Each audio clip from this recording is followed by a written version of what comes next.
Well, hello again. I just thought I'd do a very quick video to as a bit of a follow-up to the appearance I made on the Apollo Defectives. I think that gave a pretty good indication of just how clueless they are, how much of this stuff they pull out of their pimply backsides. All this dust floating around and them dusting themselves off, you know, it's just complete and utter rubbish. It's yeah, you know, NASA may very well have said, don't dust yourself off, you know, leave the lunar dust adhered to the spacesuits, you know, when they got back into the lunar module. Anyway, I'm sort of going off a bit of a tangent here. Here is a table of the average radiation doses of the flight crews for the Apollo missions. Now, Marcus Allen, I said this information was freely available, publicly available. Marcus Allen said, no, it isn't. Oh, here it is. It took me about 2 minutes to find this. Average radiation doses of the flight crews for the Apollo missions. And we can see the Apollo missions there from Apollo 7 all the way through to Apollo 17. And the skin dose in rads of the radiation doses they received. And we can see actually Apollo 14 got the highest radiation dose there. So I don't quite know what was going on with Apollo 14 when the Apollo 14 mission was going on, but you can clearly see that Apollo 14 has a higher radiation dose than all of the others. So that information is publicly available. Marcus Allen says, no, it isn't. This is from the focus, will it? Yeah, this is from the NASA website. This is not from some unreliable source like the Apollo Defectives that will distort information. They will omit information deliberately to try and give the impression that their ridiculous fake moon landing narrative holds some sort of water. Okay. Alright, well, let's see what else we've got here. I've got some other stuff here. Now, this is quite interesting. Now, this is one of Russia's deep space tracking stations.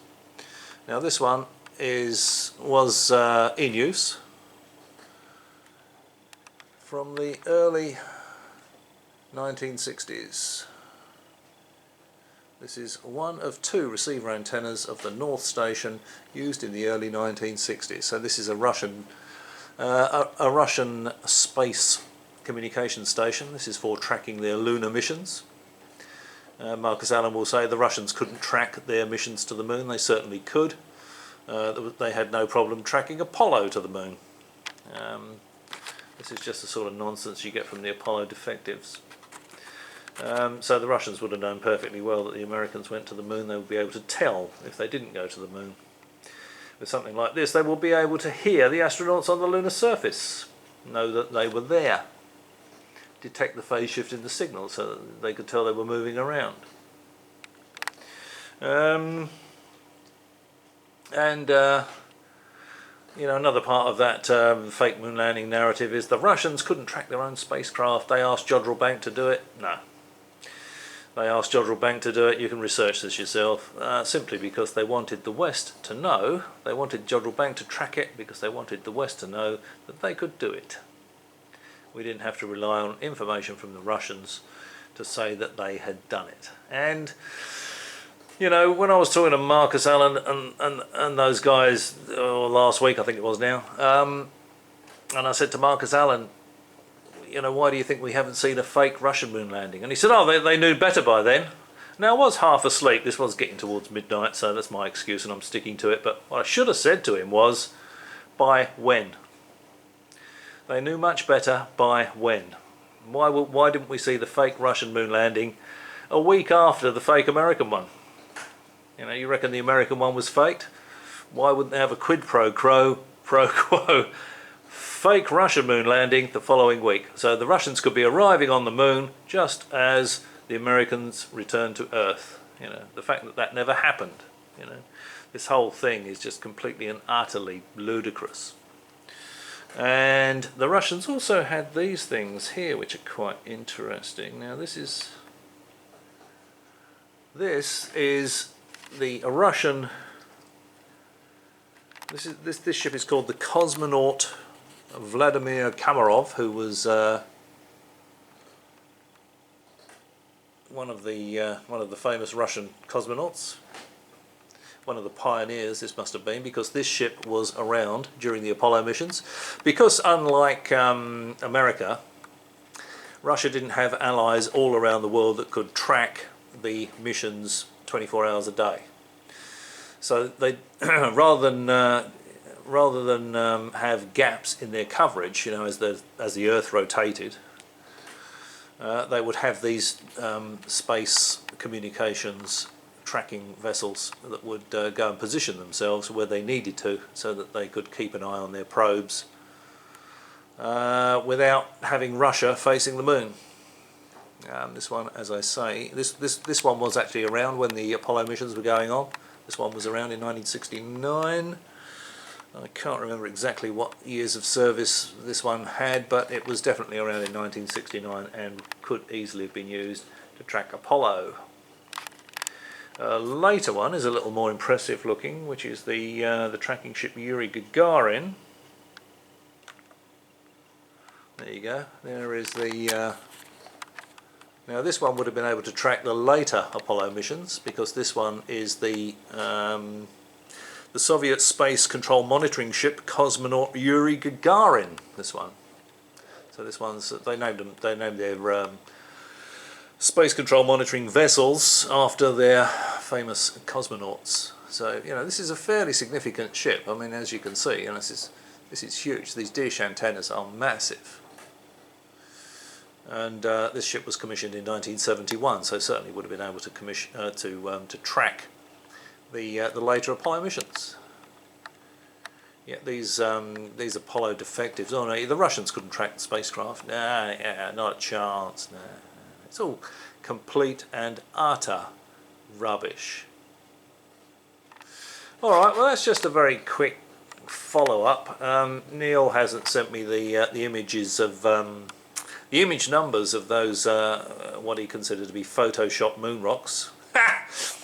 But as soon as I get them, I'll do another video and we'll take a close look at those. But what you can take for granted is, and I think what the Apollo Defectives episode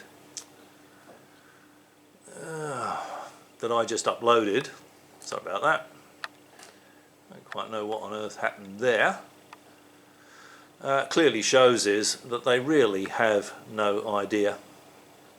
What with Scott Henderson saying that for a start he was quoting a test that was never carried out, and he said you couldn't communicate between two satellites, one at one height and one at the other. It was at 500 miles high or whatever. He had no idea where the geostationary satellites are. They're out at 23,000 miles. He had no idea. He said that radio signals couldn't pass through the Van Allen radiation belts, and of course they do all the time, 24 hours a day, to and from communications and television satellites, to and from space probes, not only NASA's but ESA's and Japan's, and everybody else. How on earth does he think, no pun intended, how on earth does he think all these different space agencies communicate with these deep space probes? The probes orbiting Mars, the probes on Mars.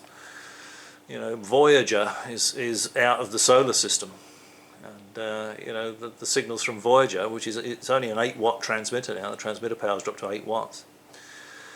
The signals from outside of the solar system come all the way into the solar system and go through the Van Allen radiation belts. They go through the Earth's ionosphere to the tracking stations on Earth.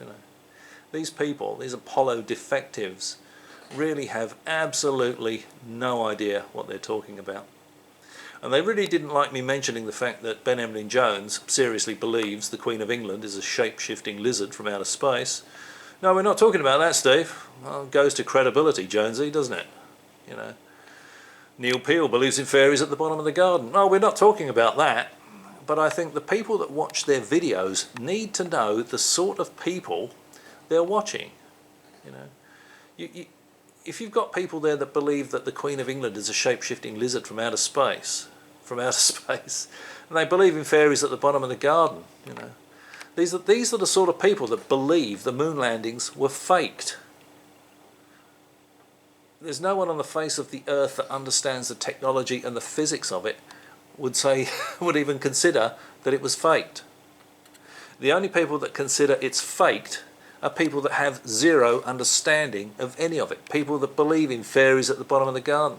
People that believe the Queen of England was a shape-shifting lizard from outer space.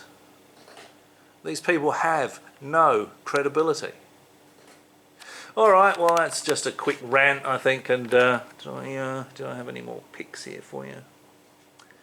Did I have any more pictures? No, I think I've shown you the pictures that I wanted to show you. But just a very quick video just to cover a couple of points and to show you that the Russians were more than capable of tracking their own lunar probes back in the 60s. Thanks for watching, and maybe I'll catch you again.